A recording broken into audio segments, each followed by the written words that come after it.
we know reading is a crucial part of your child's development, but not every child loves to read as much as his or her parents would like them to.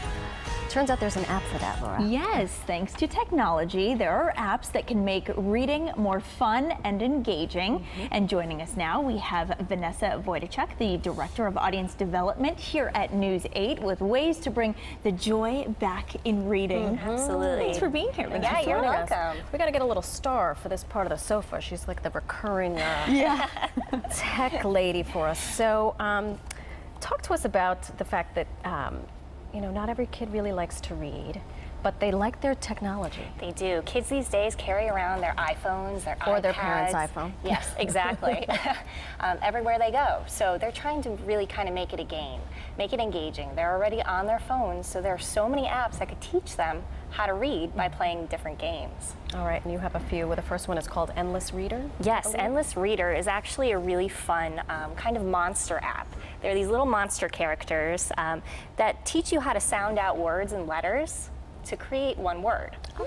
Yeah, so it's really fun, and the monster characters are really kind of cute, and it really gets their attention going. It's a free app. I was just going to say, is it a free app? They think that they're playing, and they don't realize that they're actually learning. Yes, exactly. That's nice. So they drag and drop the letters, they make the word, they sound the word out. It's a really a cute little game. And what age group would that be That's for? probably like kindergartners up to the age of maybe like 6 or so. Yeah. And how about Starfall? Starfall is a great app too, but that one costs. That one's $2.99 a download. That one really has a chapter that consists with different sounds.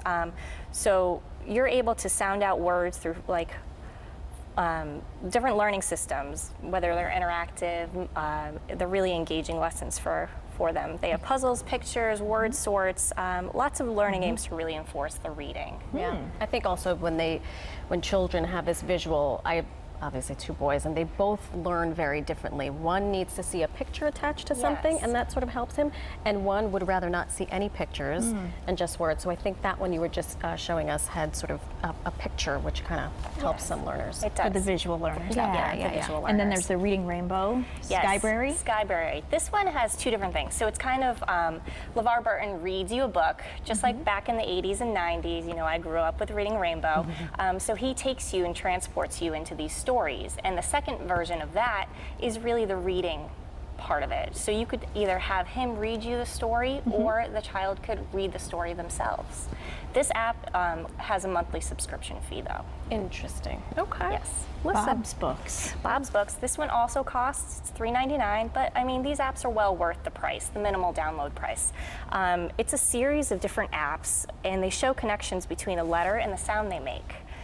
They use repetition, of course, consistency, and stories to really get your child's full attention within the app as well. Now, is this a way to transition? I mean, will you find that kids are still reading physical books? Is this sort of the equivalent of learning to read a book? How will this impact them in the classroom as well? I think now everything is really moving towards technology. I don't know if these children are really going to be reading harder books as they grow up. Yeah. It's really definitely been a shift. I know a lot of children, when they have homework, half of it is online, right? And the other half is there's an actual workbook or a brick and mortar, for lack of a better word, book that they read from. I'm old-fashioned. I'm a dinosaur. I love to I do too. And I love to turn a page, and that's I think there's still some parents out there who feel the same thing. But when you consider how much a book costs, Right. $3.99 for an app, Exactly. sort of pays for itself. Right, and if it's something the kids can relate to, at least the point is to get them to eat the veggies, you know, even if you do have to put a little sugar on top to do that, right? Bury it under the chicken. That's what I always It's totally entertaining, and they won't even know that they're actually learning, so that's the whole thing.